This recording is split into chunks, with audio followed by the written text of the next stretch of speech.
सत्य वचन, अमर वचन, जीवित वचन, दिव्य वचन, सत्य वचन, अमर वचन, जीवित वचन। साई दा बामा बनी दा बामा बगरे रे सनी रे सनी रे सनी रे सनी रे सा।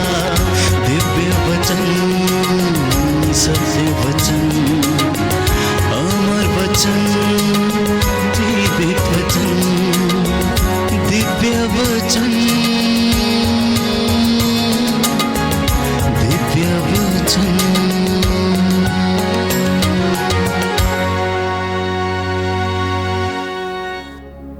अफेसियों के पत्र अध्याय 1 पद संख्या 22।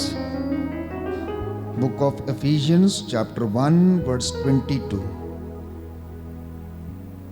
ईश्वर ने सब कुछ मसीह के पैरों के तले डाल दिया है, सब कुछ पर अधिकार दिया है और कलीसिया का शीर्ष नियुक्त किया है। इस वचन को आप याद करेंगे और अपने घर में दोहराएंगे अपनी ज़िंदगी में। जब जब आपको इस तकलीफ़ों का सामना करना पड़े तो इस वचन को अंगीकार करना। परमेश्वर प्यारे भाइयों और बहनों महान है और उसने यीशु मसीह को ये सारा अधिकार और सारी महिमा उन्होंने प्रदान की है। इसलिए अफेसियों के पत्र में ये सुंदर वचन हम पढ़ते हैं। संत पौलुस हमें बताता है कि ईश्वर ने सब कुछ मसीह के पैरों के तले डाल दिया है और उसने उसे कलीसिया का शीर्ष नियुक्त किया है और इसीलिए मैं और आप उसकी आराधना करते हैं और उसकी महिमा गाते हैं। बोलो आमीन, हालेलुया, हालेलुया, हालेलुया, हालेलुया, हालेलुया। हालेलुया। यीशु की स्तुति हो, यीशु की स्तुति हो, यीशु को धन्यवाद, यीशु को धन्यवाद, यीशु की आराधना हो, यीशु की आराधना हो, यीशु की महिमा हो, यीशु यीशु को धन्यवाद, यीशु को धन्यवाद, हालेलुया। हालेलुया। प्रभु का वचन कहता है, प्रभु का वचन कहता है, अफेसियों का पत्र अफेसियों का पत्र अध्याय 1 पद संख्या 20 और उससे आगे, संख्या 20 और उससे आगे, ईश्वर ने मसीह में ईश्वर ने मसीह में वही सामर्थ्य प्रदर्शित किया वही सामर्थ प्रदर्शित किया जब उसने मृतकों में से मृतकों में से उन्हें पुनर्जीवित किया उन्हें पुनर्जीवित किया और स्वर्ग में और स्वर्ग में अपने दाहिने बैठाया। अपने दाहिने बिठाया। स्वर्ग में कितने ही प्राणी क्यों ना हो प्राणी क्यों ना और हो उनका नाम कितना ही महान क्यों ना हो, कितना ही महान क्यों ना हो, उन सब के ऊपर ईश्वर ने इस युग के लिए और आने वाले युग के लिए मसीह को स्थान दिया। उसने सब कुछ मसीह के पैरों तले डाल दिया और उनको सब कुछ पर अधिकार देकर कलीसिया का शीर्ष नियुक्त किया। हालेलुया। कलीसिया मसीह का शरीर और उनकी परिपूर्णता है। मसीह सब कुछ सब तरह से पूर्णता तक पहुंचाते हैं। Hallelujah, hallelujah. तो प्रियजनों, संत पौलुस हमें बताने का प्रयास कर रहा है कि स्वर्ग में कितने ही प्राणी क्यों ना हो, छोटे हों बड़े हों, कितने ही महान क्यों ना हो, लेकिन लिखा है कि उन सबों के ऊपर ईश्वर ने इस युग के लिए और आने वाले युगों के लिए मसीह को स्थान दिया है। किसको स्थान दिया है? मसीह को स्थान दिया, यीशु मसीह को, जिसने मेरे और आपके लिए अपने प्राण न्यौछावर किए और क्रूस के ऊपर रक्त बहाया और उसके रक्त के द्वारा मैं और आप भले चंगे हो गए। बाइबल कहती है, संत पौलुस लिखता है, ईश्वर ने उस मसीह के पैरों के तले सब कुछ डाल दिया है और उसके ऊपर सब कुछ, उसको सब कुछ पर अधिकार देकर कलीसिया का शीर्ष नियुक्त किया है। बोलो आमीन। हे प्रभु यीशु, मैं विश्वास करता हूँ कि ईश्वर ने आपके पैरों तले सब कुछ डाल दिया है डाल दिया है। हालेलुया। हालेलुया। हे प्रभु यीशु, हे प्रभु मैं यीशु, विश्वास करता हूँ मैं विश्वास करता कि हूँ सारी सृष्टि कि सारी सृष्टि आपके अधीन है। आपके अधीन है। हालेलुया, हालेलुया। हालेलुया। हालेलुया। इसलिए संत पौलुस लिखता गलातियों के पत्र अध्याय 6 पद संख्या 1 और उससे आगे, धोखे में ना रहे, ईश्वर का उपहास नहीं किया जा सकता। जो लोग मजाक बनाते हैं हालेलुया शब्द की या होसाना शब्द की, बाइबल कहती है ईश्वर का मजाक नहीं किया जा सकता। ईश्वर को ठट्ठों में नहीं उड़ाया जा सकता। आपने इतिहास में ऐसी घटनाओं को देखा है जिन लोगों ने ईश्वर का मजाक उड़ाया और उसके लोगों का मजाक उड़ाया, उनका हश्र क्या हुआ है।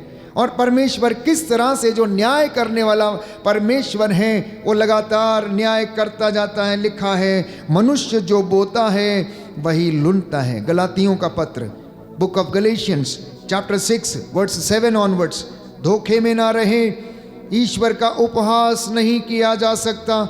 मनुष्य जो बोता है वही लुनता है।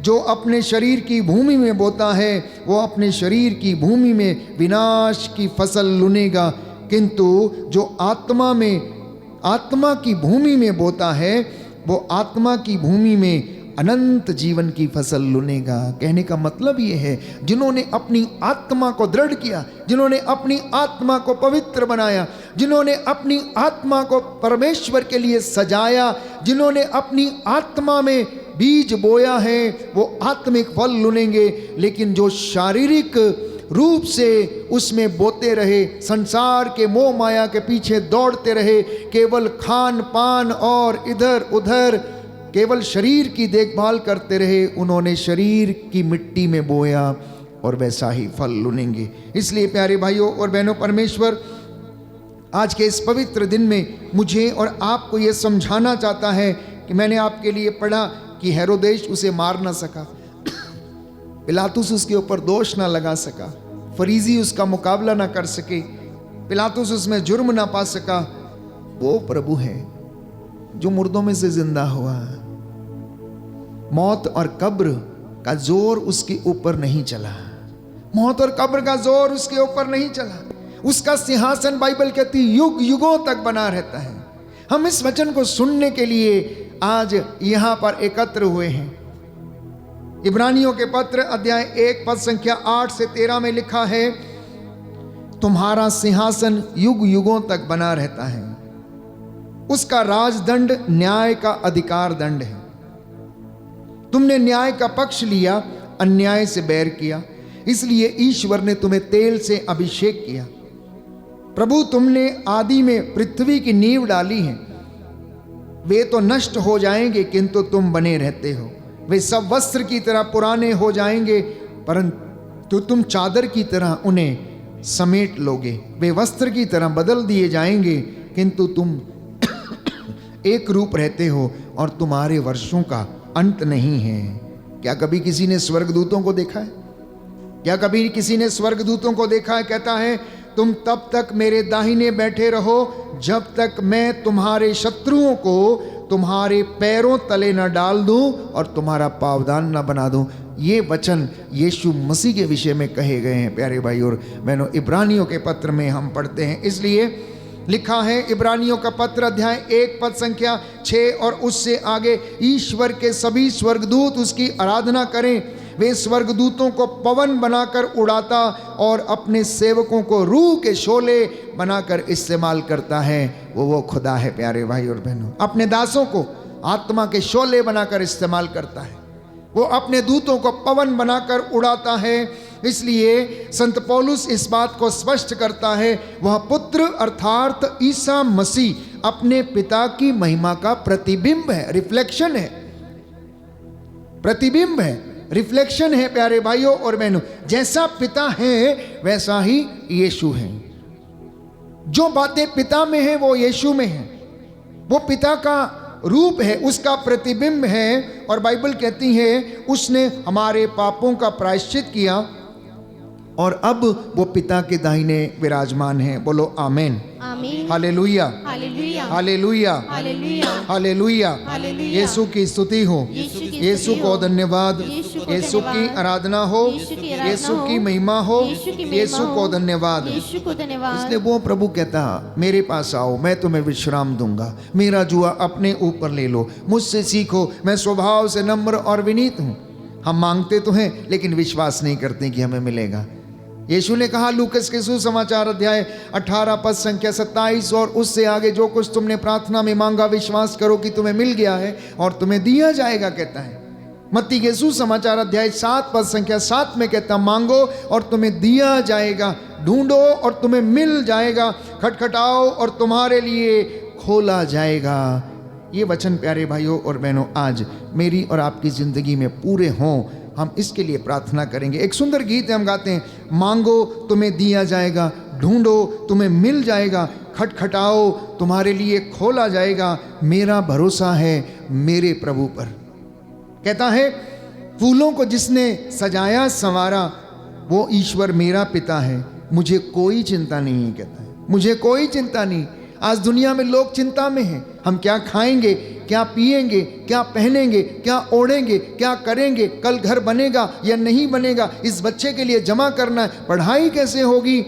परमेश्वर पर भरोसा रखने वालों के सारे काम प्यारे भाइयों और बहनों समय पर पूरे होते हैं। ये उसका वादा है। उसका एक भी दास कभी भूखा नहीं रहता, उसका एक भी भक्त कभी भूखा नहीं रहता, क्योंकि बाइबल ये कहती है वो अपने भक्त के घर में डेरा डालता है, अपने दास की हड्डियों की रक्षा करता है। विधर्मियों को कहता दंड दिया जाएगा, लेकिन धर्मी अपनी धार्मिकता का पुरस्कार लुनेंगे। बोलो आमेन।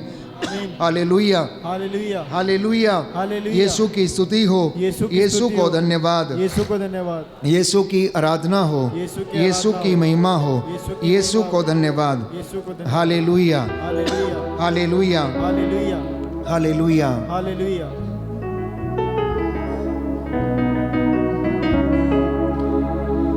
फूलों को जिसने सजाया संवारा वो ईश्वर मेरा पिता है। गाइए सभी लोग। फूलों को जिसने सजाया संवारा वो ईश्वर मेरा पिता है। मुझे कोई चिंता नहीं है, मुझे कोई चिंता नहीं है। मांगो तुम्हें दिया जाएगा, ढूंढो तुम्हें मिल जाएगा। मांगो तुम्हें दिया जाएगा, ढूंढो तुम्हें मिल जाएगा। खटखटाओ खोला जाएगा, खटखटाओ खोला जाएगा। मेरा भरोसा है मेरे प्रभु पर, मेरा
जिसने खिलाया पिलाया वो ईश्वर मेरा पिता है। भूखों को जिसने खिलाया पिलाया वो ईश्वर मेरा पिता है। मुझे कोई चिंता नहीं है, मुझे कोई चिंता नहीं है। एक साथ सभी लोग आएंगे। मांगो तुम्हें दिया जाएगा, ढूंढो तुम्हें मिल जाएगा, खटखटाओ खोला जाएगा, खटखटाओ खोला जाएगा। मेरा भरोसा है मेरे प्रभु पर, मेरा भरोसा है मेरे प्रभु पर। मांगो तुम्हें दिया जाएगा, मांगो तुम्हें दिया जाएगा। तो तिमोथी लिखता है अध्याय 6 पद संख्या 17 में कि इस संसार के धनियों से आप अनुरोध करो कि वे घमंड ना करें। इस संसार के धनियों से तुम अनुरोध करो। कौन लोग धनी हैं? कौन लोग धनी हैं? जिनके पास पैसा है, जिनके पास मोटर कार है, वास्तव में वो धनी नहीं है, क्योंकि उनके पास यीशु नहीं है। धनी वो है प्यारे भाइयों और बहनों जिनके पास यीशु है, सब कुछ है उनके पास। लेकिन जिनके पास धन होते हुए भी यीशु नहीं तो समझो कुछ नहीं है। वो खाली जिंदगी जीते हैं, खाली जिंदगी दिन काटते हैं प्यारे भाइयों और बहनों। जो परमेश्वर का वचन हमें समझाना चाहता है कि हमें धनी बनना है तो हमें परमेश्वर के अनुग्रह और उसके कामों से धनी बनना है, ना कि चीज़ों से धनी बनना है। जो चीज़ों से धनी है, बाइबल कहती है, लिख रहा है कि संत पौलुस लिख रहा है कि इस संसार के धनियों से अनुरोध करो कि वे घमंड न करें और नश्वर धन संपत्ति पर नहीं बल्कि ईश्वर पर भरोसा रखें जो हमारे उपभोग की सारी चीज़ें पर्याप्त मात्रा में देता है। धनी भी वही रोटी खाता है, आप भी हो शायद पिज़्ज़ा खाता होगा, आपको शायद पिज़्ज़ा नहीं मिलता है, लेकिन परमेश्वर दे तो रहा है, दे तो रहा है। आप स्वस्थ हैं लेकिन पिज़्ज़ा खा के वो मोटा हो गया, एबीस हो गया, उसको ज़्यादा चर्बी चढ़ गई है, ज़्यादा चल फिर नहीं सकता है ना। परमेश्वर सब जगह बराबर बैलेंस करके रखता है सब चीज़ को। संत पौलुस यही समझा रहा है। देखते हो लिखा है कि जो हमारे उपभोग की सारी चीज़ें पर्याप्त मात्रा में देता है। आपको क्या ज़रूरत है वो देता है। हम सुबह उठते हैं, दिन भर काम करते हैं, 2 रोटी खाते हैं, मेहनत करते हैं, शाम को लौटते और परमेश्वर का हम धन्यवाद करते और सो जाते हैं। लेकिन प्यारे भाइयों और बहनों, जो अहंकार में पैसे के पीछे, संपत्ति के पीछे दौड़ते, उन्हें नींद नहीं है, उन्हें चैन नहीं है। कब कौन मार देगा उनको पता नहीं है, कौन धोखा करेगा ये भी पता नहीं है। 4-4 लोगों को साथ लेकर घूमते हैं, अपनी पिस्तौल या कोई चीज़ साथ में लेकर घूमते हैं, क्योंकि उन्हें इतना डर लगता है कि उन्हें कोई भी मार देगा, मार देगा, क्योंकि काम अच्छे नहीं है। इसलिए लिखा है अगले वचन में, वो भलाई करते रहें, सत्कर्मों में लगे रहें, वो दानशील और उदार बने। बाइबल कहती है धनियों से अनुरोध करो, जिनके पास धन संपत्ति है, जिन्होंने एकत्र करके रखा है, जमा करके रखा है, जिन्होंने अपनी पूंजी को जमा किया हुआ है, वो उदार दिल बने, परमेश्वर की हुजूरी में उसका इस्तेमाल करें। इस प्रकार वे अपने लिए एक ऐसी पूंजी एकत्र करेंगे जो भविष्य का उत्तम आधार होगी, जिसके द्वारा वास्तविक जीवन वो लोग प्राप्त करेंगे। तो अपना धन आप उस जगह पर एकत्र करना जहां पर ना तो चोर सेंध लगाता है, ना उसे सेंक खाती, ना कीड़े खाते हैं, बल्कि परमेश्वर वास्तविक रूप से आपको और मुझे वो जीवन प्रदान करता, अनंत जीवन। इसलिए संत पौलुस कहता है कि आप इन धनियों से अनुरोध करो जो कि लोगों का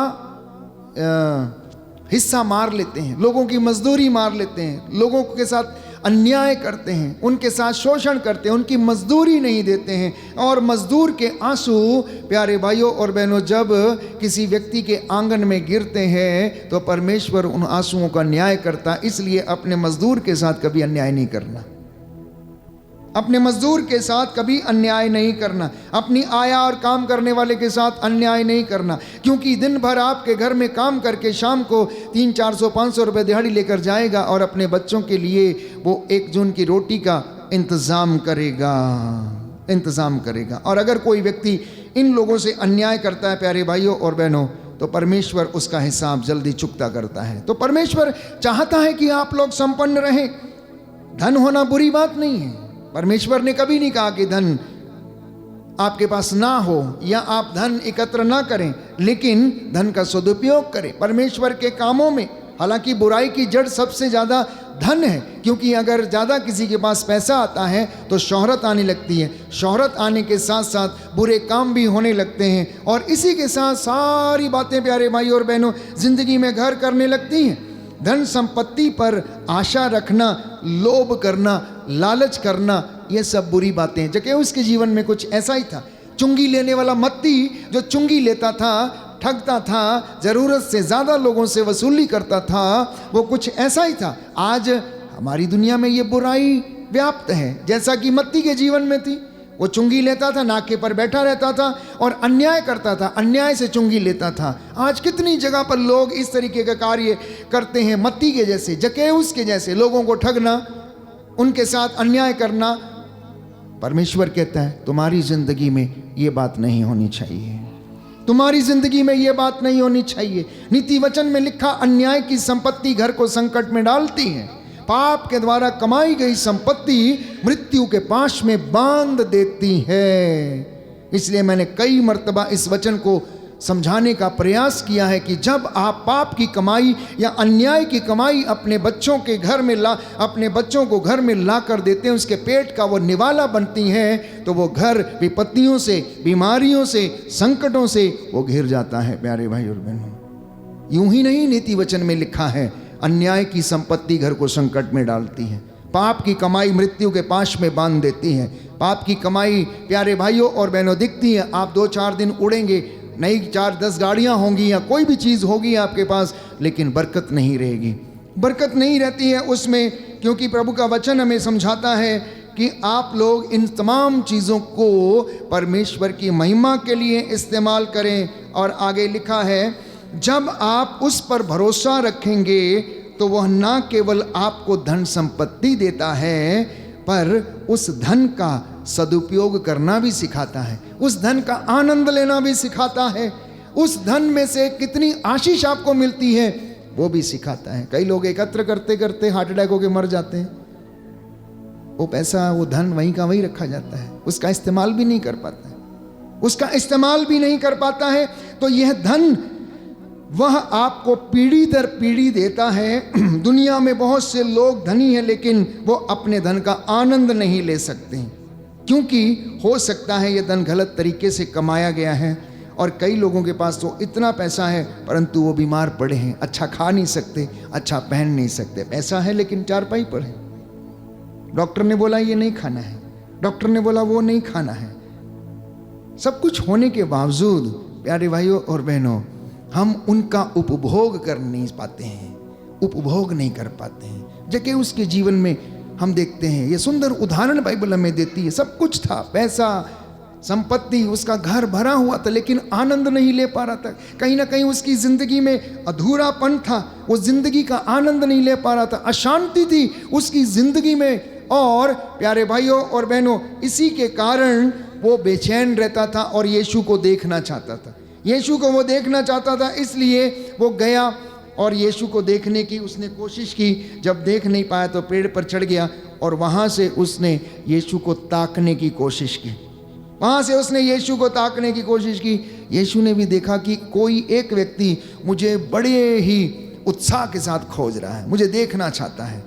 हो सकता है आप में से भी कोई ऐसा हो कि प्रभु आज मुझे दर्शन दीजिए, इस परम प्रसाद में मुझे अपना चेहरा दिखाइए। ऐसा बोलना, ऐसा सोचना, प्रभु आज मुझे अपनी महिमा दिखा, जैसा मूसा ने कहा, आप यूं ही ना आएं, आप यूं ही ना बैठें, आप यूं ही ना गाएं, यूं ही ताली ना बजाएं। आप प्रभु से कहना, आज मैं तेरी महिमा देखना चाहता हूँ, आज मैं तेरे चेहरा देखना चाहता हूँ, आज मैं तेरे घावों को देखना चाहता हूँ, आज मैं तेरी सलीब को उठाकर तुझे चलते हुए देखना चाहता हूँ, आज मैं तुझे अपनी ज़िंदगी में अनुभव करना चाहता हूँ। और विश्वास करना, अगर आप आत्मा और हृदय की सच्चाई से ऐसा सोच के बैठे हैं तो वो अवश्य आपको दर्शन देगा, आपको अपनी महिमा दिखाएगा। इसलिए प्यारे भाइयों और बहनों, भजन संहिता 37 में हम पढ़ते हैं, यदि तुम प्रभु में अपना आनंद पाओगे तो वह तुम्हारा मनोरथ पूरा करेगा। बोलो आमीन, आमीन, हालेलुया, हालेलुया, हालेलुया, हालेलुया, हालेलुया। हालेलुया। कितने लोग हैं जो प्रभु में आनंद खोजते हैं?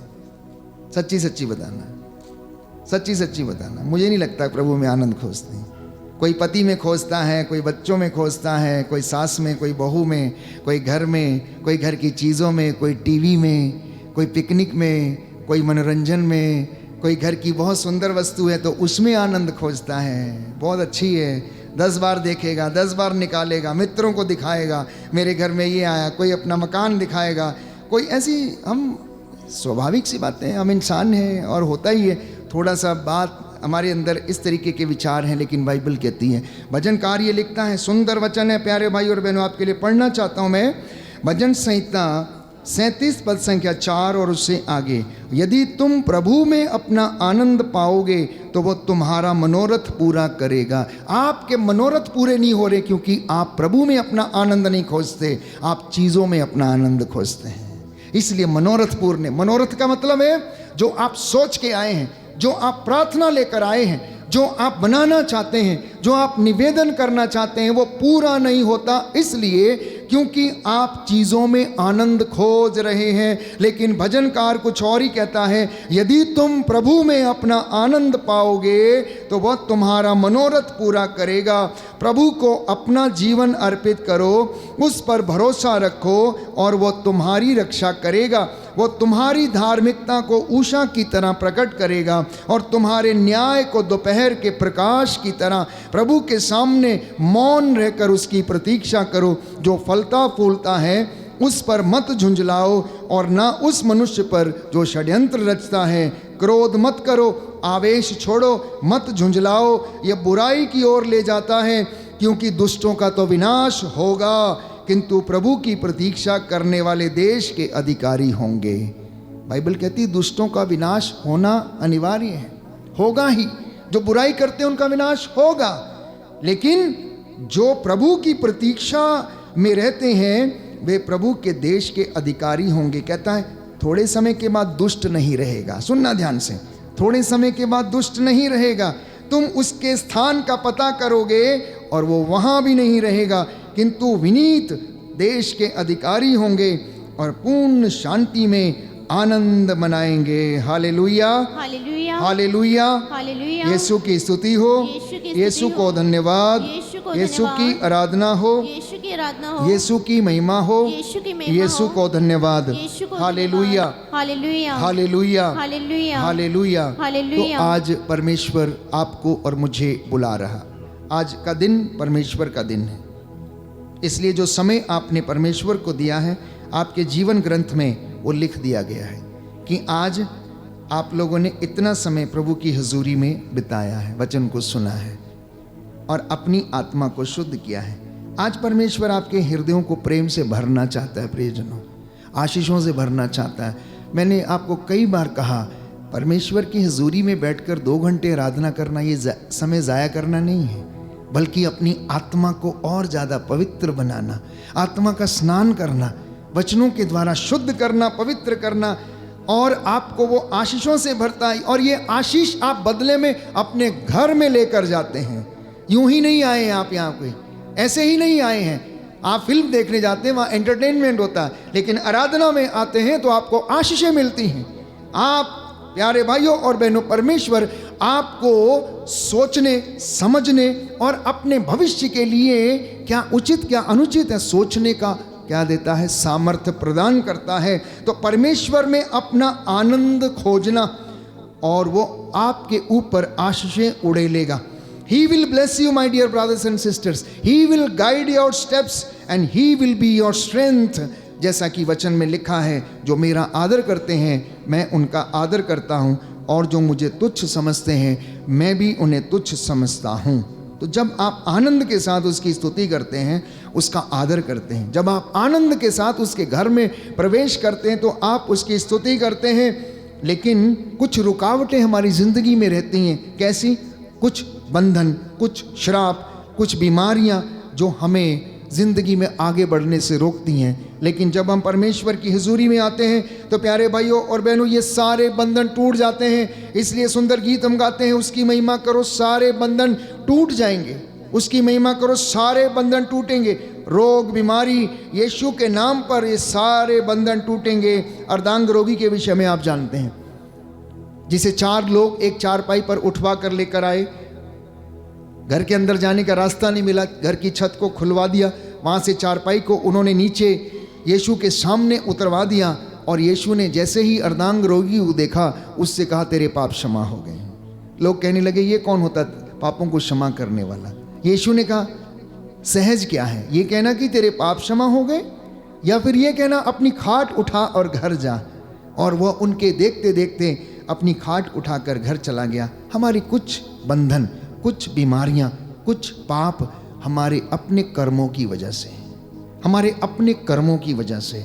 इसलिए उन कर्मों को प्यारे भाइयों और बहनों प्रभु को समर्पित करना और उससे अपने गुनाहों के लिए माफ़ी मांगना, क्योंकि शैतान का काम तो है परिवारों को तोड़ना, जीवन को बर्बाद करना, मारना, नष्ट करना, शक उत्पन्न करना, चुराना और इस तरीके से बर्बाद करना। यूहन्ना की अंजील उसकी 10 बाब उसकी 10वीं आयत में लिखा हुआ है, चोर चुराने, मारने, नष्ट करने के लिए आता, लेकिन यीशु क्यों आया? जीवन देने के लिए आया है, जीवन देने के लिए आया है। घरों की परिस्थितियां आज आप देखते हैं जहां पर बहुत ज़्यादा लड़ाई झगड़े, मन मुटाव, ये किसका काम है? क्या आप अपने भाई से लड़ते हैं, बहन से लड़ते हैं? शैतान ये सारे काम करवाता है, वो खाली उंगली लगा के जाता है, बाकी का काम आपका रहता है। वो छेड़ के जाता है, बाकी का काम आपका रहता है, लड़ना, मारना, पीटना, और थोड़ी सी क्रोध में, जरा सा 2 मिनट का गुस्से में क्या से क्या हो जाता है प्यारे भाई और बहनों, क्या से क्या हो जाता है, हम समझ नहीं पाते ऐसा क्यों। तो अगर वचन पर हम विश्वास करें तो बाइबल ये कहती है, तुम्हारा शत्रु दहाड़ते हुए शेर के समान विचरता फिरता है, किसे फाड़ खाए, और वो ढूंढता रहता है कौन व्यक्ति कमजोर है, किसको लड़ाना है, किस घर में उसको जगह मिली है। इसलिए जब वो डेरा डाल लेता है तो उस जगह को, उस घर को तबाह करने के लिए वो उतारू हो जाता है, चाहे वो आपके घर हो, चाहे आपकी चीज़ें हो या कुछ भी हो। लेकिन परमेश्वर इसके विपरीत हमें आशीष देने के लिए तत्पर रहता। इसलिए नबी सफन्या के ग्रंथ में हम पढ़ते हैं अध्याय 3 पद संख्या 19 और उससे आगे, जिस जगह आपको शर्मिंदगी उठानी पड़ी, अब परमेश्वर आपको उसी जगह प्रशंसा और आदर प्रदान करेगा। बोलो आमीन, आमीन, हालेलुया, हालेलुया, दाहिना हाथ उठाकर वचन बोलेंगे हालेलुया, हालेलुया। यीशु की स्तुति हो, यीशु की स्तुति हो, यीशु को धन्यवाद। यीशु को धन्यवाद। प्रभु का वचन कहता है, प्रभु का वचन कहता यदि है, तुम यदि तुम प्रभु में अपना प्रभु में अपना आनंद पाओगे आनंद पाओगे तो वह तुम्हारा मनोरथ वह तुम्हारा मनोरथ पूरा करेगा। पूरा करेगा। हालेलुया। हालेलुया। प्रभु का वचन कहता है, प्रभु का वचन कहता है, सफन्या नबी का ग्रंथ सनव्या नबी का अध्याय ग्रंथ 3 अध्याय 3 पद संख्या 19, पद संख्या 19, जिस जगह आपको शर्मिंदगी उठानी पड़ी है, आपको शर्मिंदगी उठानी पड़ी है, परमेश्वर आपको आदर और प्रशंसा देगा। प्रशंसा देगा। हालेलुया, हालेलुया, हालेलुया, हालेलुया। इतना ही नहीं कहता, इतना ही नहीं, आदर और प्रशंसा ही नहीं, तुम्हें वो आदर, तुम्हें वो कृपा प्रदान करेगा कि तुम नई भाषाएं बोलोगे, आत्मा के वरदानों से आपको भरेगा। मत्ती के सुसमाचार, मार्कुस के सुसमाचार अध्याय 16 पद संख्या 17 में हम पढ़ते हैं कि तुम नई भाषाएं बोलोगे, नई नई भाषाएं बोलोगे। कौन सी भाषा? प्यार की भाषा, सेवा की भाषा, आज्ञाकारिता की भाषा, ईश्वर की भाषा, उसका नाम लोगों के सामने अंगीकार करोगे। ये सारे वरदान परमेश्वर आपको और मुझे प्रदान करेगा जब हम उसमें अपना आनंद खोजते हैं। हो सकता है कि आप दुखी हैं, हो सकता है आर्थिक तंगी है, हो सकता है कर्ज में डूबे होंगे, हो सकता है कि परिवारों में क्लेश या कोई समस्या है। चिंता न करें, वचन को सुने और एक दूसरे को माफ़ करने के लिए हम आज दृढ़ संकल्प करें, क्योंकि माफ़ी देने में ही माफ़ी मिलती है प्यारे भाई और बहनों। माफ़ी देने में ही माफ़ी मिलती है। माफ़ करने वाला कभी छोटा नहीं होता है और माफ़ी मांगने वाला भी हमेशा बड़ा रहता है प्यारे भाई और बहनों। वो कभी छोटे नहीं होते हैं, कभी छोटे नहीं होते हैं। जो व्यक्ति माफ़ी मांग लेता है जाके, वो सामने वाले के सिर के ऊपर अंगारों का ढेर लगा देता है। और परमेश्वर का वचन हमें स्पष्ट करता है, यदि तुम माफ़ नहीं करोगे तुम्हें भी माफ़ नहीं किया जाएगा। बस परमेश्वर के राज्य में यही बात है। There is a blessing, there is a anointing in forgiveness, there is blessing and anointing in forgiveness.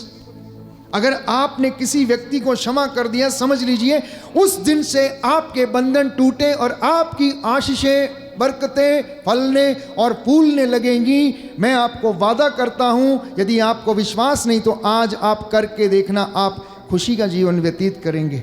आपकी जिंदगी में वो खुशी आएगी और प्रभु आपकी ज़िंदगी में वो काम करना शुरू कर देगा जो बंधनों में आप फंसे रहते हैं, जिससे आपके काम नहीं होते हैं। ये बहुत सारे लोग हो सकते हैं जिनसे आप ईर्ष्या करते हैं, बच्चों से, महिलाओं से, देवरानी जेठानी से, किसी से भी, XYZ किसी से भी आपका मन मुटाव, आपके मन में ईर्ष्या है, मैं इसको पसंद नहीं करता हूँ, ये मैं इसको देखना नहीं चाहती हूँ, मैं इसको देखना नहीं चाहता हूँ। इस प्रकार के जब बंधन में हम बंधे रहते हैं, इस प्रकार के विचारों में जब जकड़े रहते हैं, हम उन्नति नहीं कर पाते हैं, उन्नति नहीं कर पाते, फलवंत नहीं होते, आशीषें फलती नहीं है। क्योंकि परमेश्वर के हम लोग हैं, हमें सिखाया गया है क्षमा करना, हमें सिखाया गया है प्रेम करना, हमें सिखाया गया एक दूसरे को माफ़ी देना, जैसे कि यीशु मसीह ने माफ़ किया है। प्यारे भाइयों और बहनों, जब आप ऐसा करेंगे तो बाइबल कहती है परमेश्वर अंत के दिनों में हम सब लोगों पर अपना आत्मा उड़ेल देगा, शरीरधारियों पर अपना आत्मा उड़ेल देगा, और आप ईश्वर की योजना के विशेष चर्चा करेंगे, उसकी योजनाओं को आप समझेंगे, उसकी बातों को आप समझेंगे। हालांकि अभी अगर आप ना समझें, लेकिन जब वो पवित्र आत्मा आप पर उतरेगा तो सब कुछ समझा देगा। समर्पित करें अपनी मशीनरी को, अपने कामकाज को, अपने घर को, नाती पोतों को, अपने बच्चों को बड़ी सादगी के साथ परमेश्वर के चरणों में समर्पित करें। अपनी मेहनत मजदूरी को समर्पित करें। जो छोटा बड़ा काम या व्यवसाय आप करते हैं, आपकी गाड़ी, आपकी मोटर कार, आपके गैराज, आपके दफ्तर, आपकी सेवकाई, आपकी बुलाहट, आपका चूल्हा चौका, आपकी आटा गूंदने की परात, यीशु मसीह अपने पवित्र लहू से ब्लेस करे और आशीष प्रदान करे।